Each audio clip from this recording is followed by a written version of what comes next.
Remember to subscribe. Cup.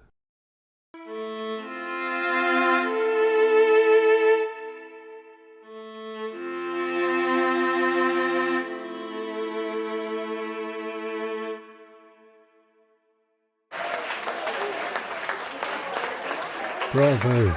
Bravo! Ladies and gentlemen, the Sparrow. My dear friends, thank you for gracing my humble home with your presence. I'm so glad we could share this very special evening together.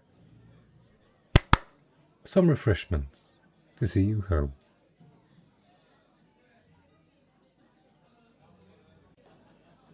I hope you aren't trying to sneak away without saying goodnight. I'm sorry, I didn't mean to startle you.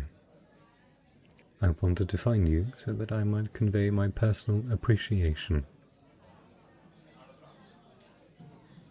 No, my dear Bart, the honor is mine that you grace my house with your talents.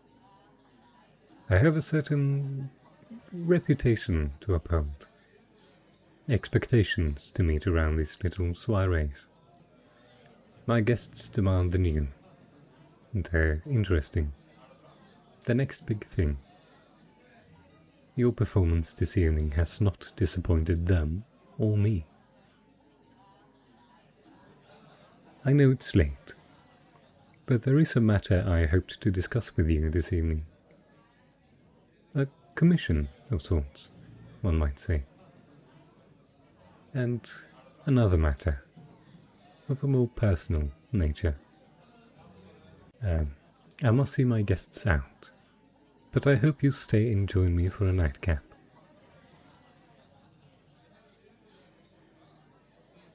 Wonderful. Bernard here will see you to my private library, where you can refresh yourself. Bernard, don't let our guest get away.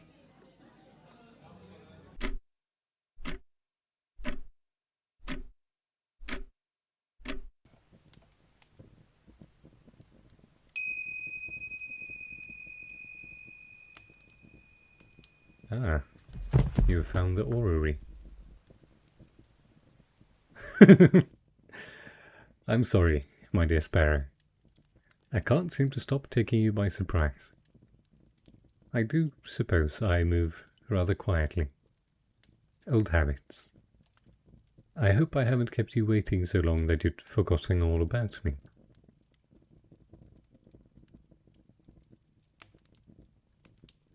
Such a smooth talker, even by Abbott's standards. Yes, this contraption you've found is my orrery, I must admit. I never thought to use it as a musical instrument before. Trust a bard to make music from anything.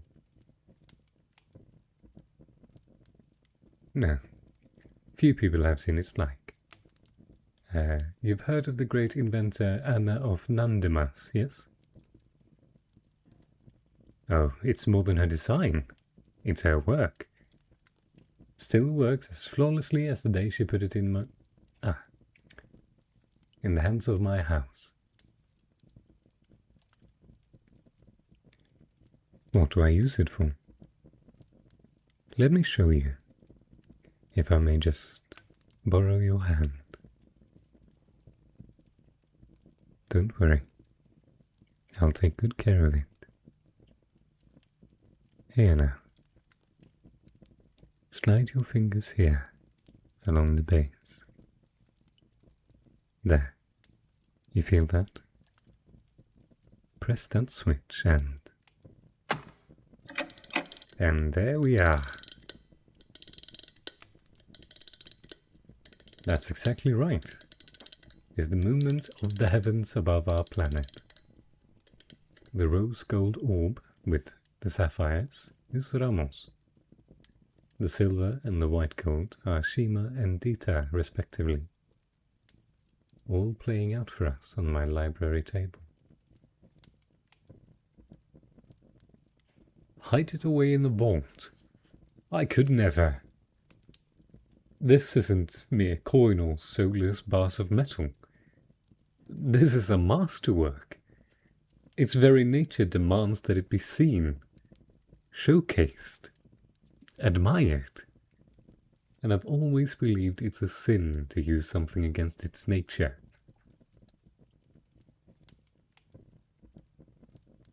Oh, you must go. Nandamas is full of wonders. Very mathematical people. I find it fascinating to compare their work to that of the geometric patterns of Vessi. The same ideas developed in such different ways. You've seen the Temple of Ra, of course? You haven't been to Vessi either? Never? You can't mean that literally. You've never been outside the city? It does astonish me, Sparrow. I listen to your songs and I hear such a sense of style, of musical complexity hitting in simple chords, far outside the bounds of what anyone else in the city is doing. And your lyrics, so far beyond your years, how you cut right to the heart of a feeling, right to the heart of a truth.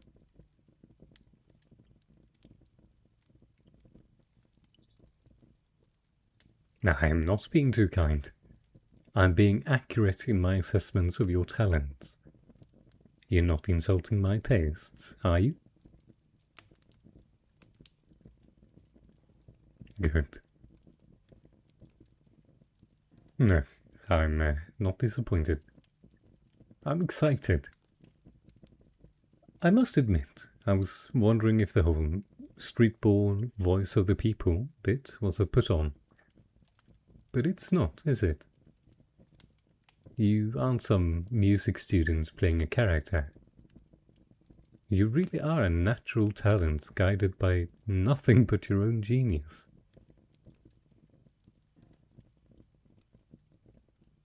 Ah! You cannot compare yourself as you are now to Anna at the height of her training and abilities. No. I think you must travel as soon as you can. You need exposure to bring your work to the world, and to bring the world to you. You must start in Pelton, and learn the Dorian scale. Oh, I cannot wait to hear an augmented fourth in a sparrow song.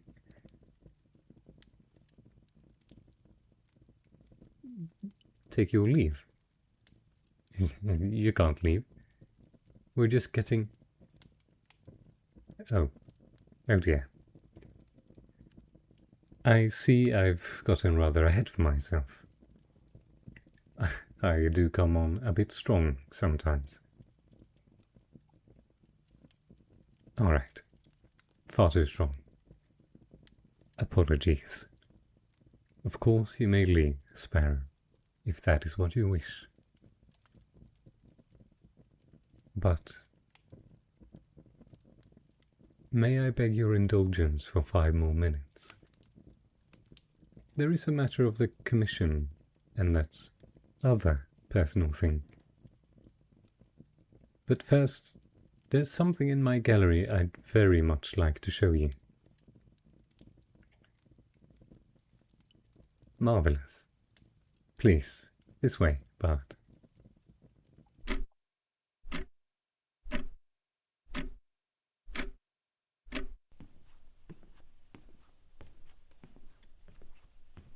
You see, I am, by nature, an acquisitive personality.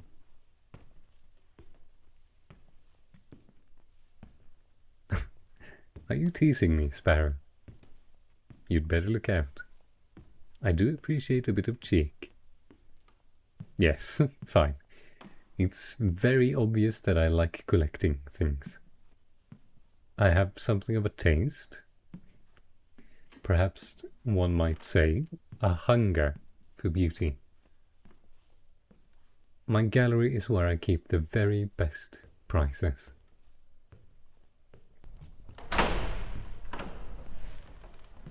Well, there are a few sculptures, but yes, it's mostly jewellery. I've never cared as much for oils and watercolour.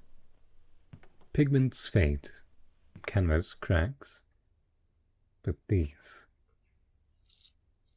precious metals and gems, made even more precious by the hands that shaped them into art. Like a song, these are works that last through time. This parure is done in a traditional river bevel style. The stones are a mix of shapes to suggest leaves on a vine, curling about the wearer's neck and arms. It practically looks alive, don't you think? A tiara over here, from a Vesiite artisan. Seed pearls and pure jadeite beads in 10 shades of red, woven on platinum wires to create that astonishing architectural effect. Almost hypnotic, isn't it? Oh, but this, the necklace, this is what I wanted to show you. That pink stone in the center is one of the largest diamonds in the world. I happened to be there on the day it was pulled from the earth, but it didn't sing until I brought it to the jeweler, to the queen of the phoenixes.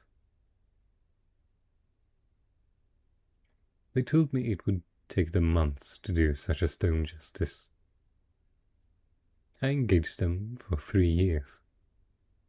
When I returned, they had created this, the perfect cut to show off that star. Set it in this asymmetrical cascade of arthurite stones that hides the sculptural element. What sculptural element indeed? A clever little trick from the jeweler. You see, arthurite changes colour when heated by the touch of warm skin. It's invisible now where it sits on cold velvet. Someone has to be wearing it to reveal the mystery. So, let's get this on you.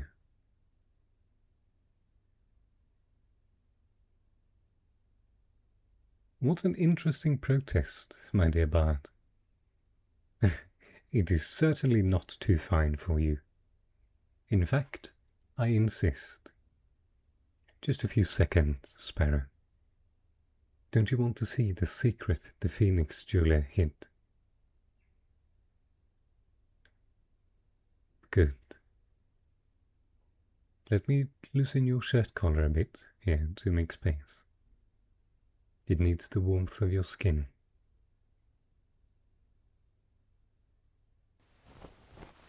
Oh, you're quite warm to the touch, aren't you?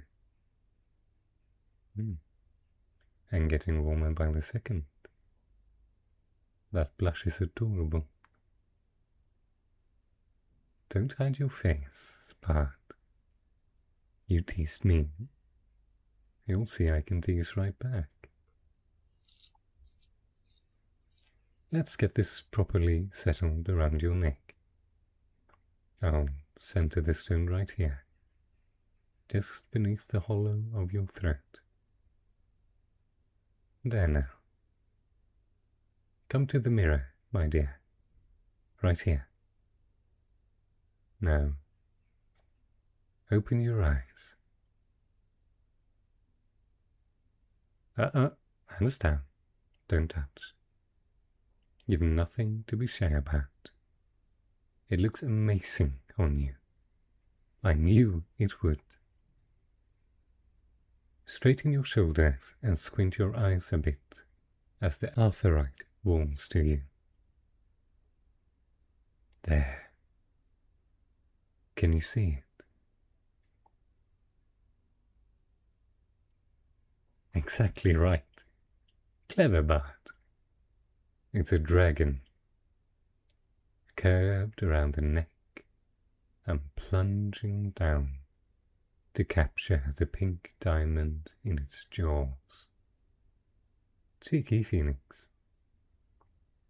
I didn't even realize what they'd done until I was far away. I'd have tipped them more. Why was that cheeky? Ah, I'm sorry. I've been too slow in coming to that point. Cheeky because it reveals the truth. I am a dragon. Don't run. Think. I didn't invite you to my house and drape you in jewels to eat you, my wild little sparrow. Breathe for me. There now. Good. It seems once again I must apologize for startling you. Frankly, I didn't expect you to believe me quite so fast. Did I give something away?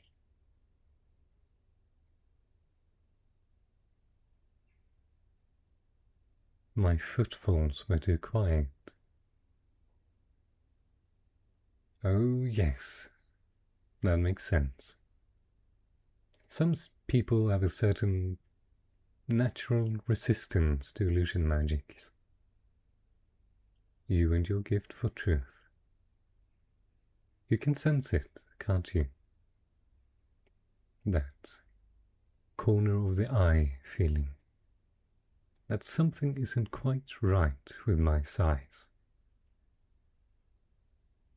And of course it would be the sound that you are sensitive to. Sparrow, are you all right? Oh dear, let's get you a little air.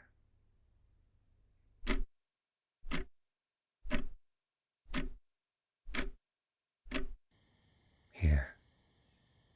The bower has the most comfortable seat in the garden. Let's get these pillows behind your back. Now, ask me your questions.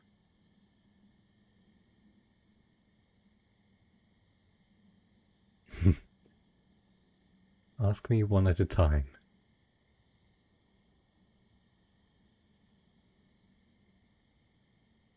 Well, as the poet said, we're only mostly dead. Those of us dragons clever enough to adapt to the new human societies?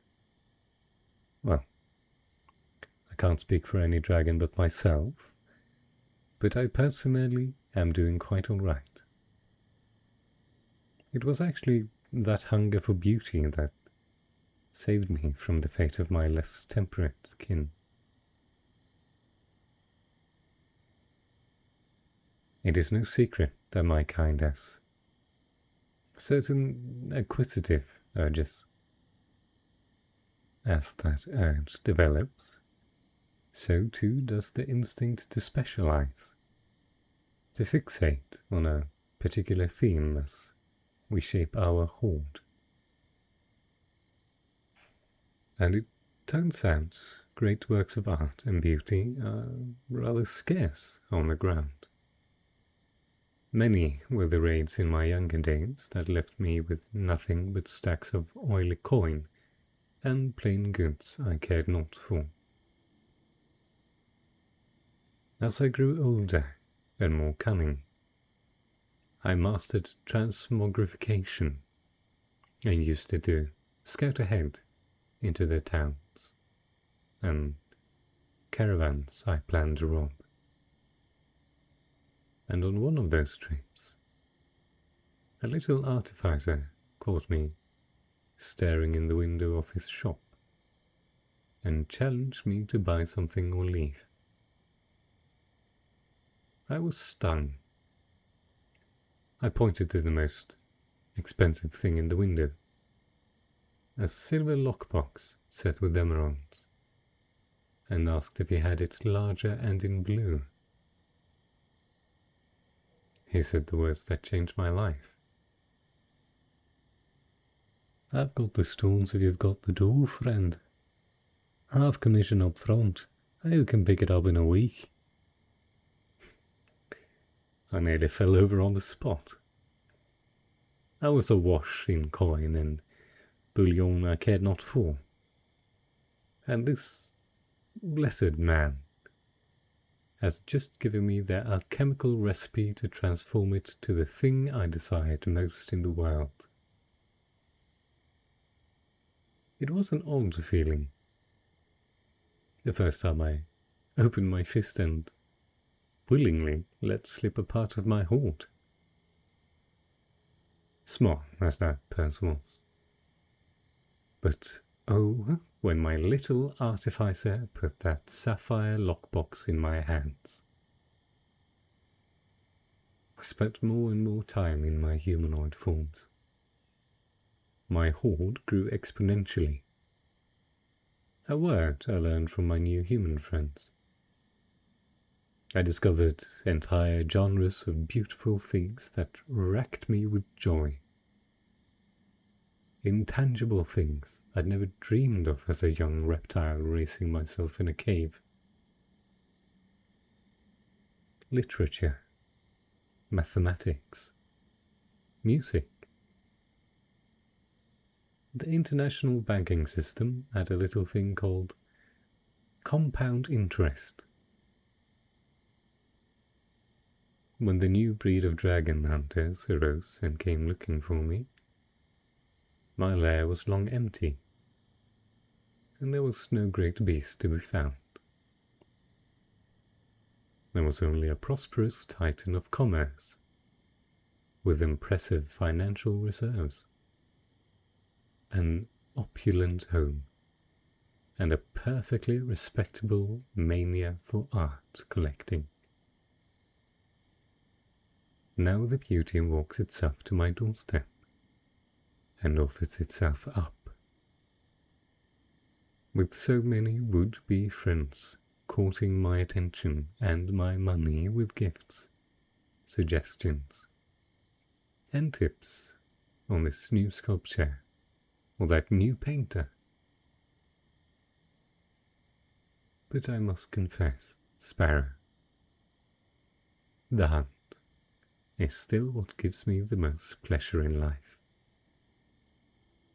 And when I find someone like you, a raw, uncut gem, emerging from the most unlikely cracks in the earth, I must make my investments and see what kind of great work I receive back.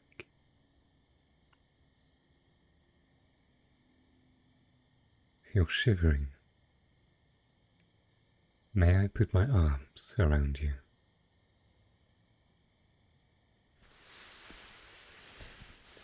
This is my commission, Sparrow. Travel wherever you like. Train and study anything you want. I will fund you now and give you letters of credit to draw more when you need. In return, you will perform songs around the world. Let them spread. And a year and a day after you leave this city, you will come back to me here, and you will sing me something beautiful and true.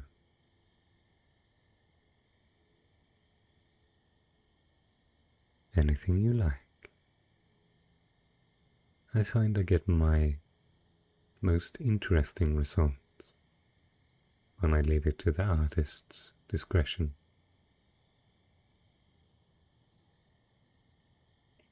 We'll get to the other thing. First, my commission. Do you accept my terms? Wonderful. Bernard will make the arrangements in the morning. Put together some maps, names, and other resources. You may leave as soon as you desire. Now that our business is settled, yes, there is that other personal matter to discuss.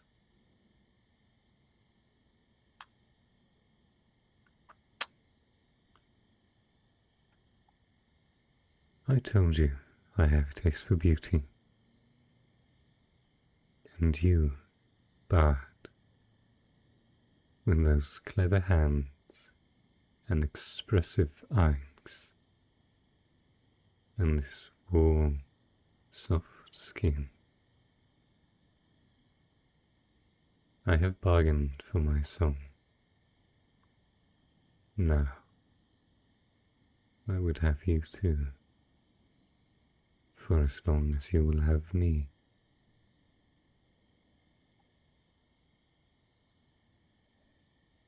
Oh, my sweet sparrow, I told you, it's a sin to use something against its nature. Do you think I don't know a wild bird when I see one? I will not cage you. You may leave as soon as you wish.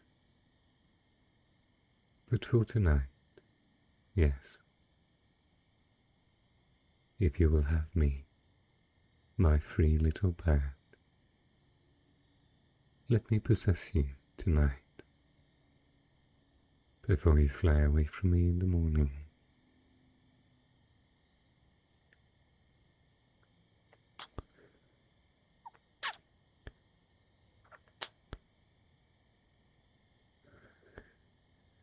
Good. So good. Tilt back your head. Let me have the hollow of your throat.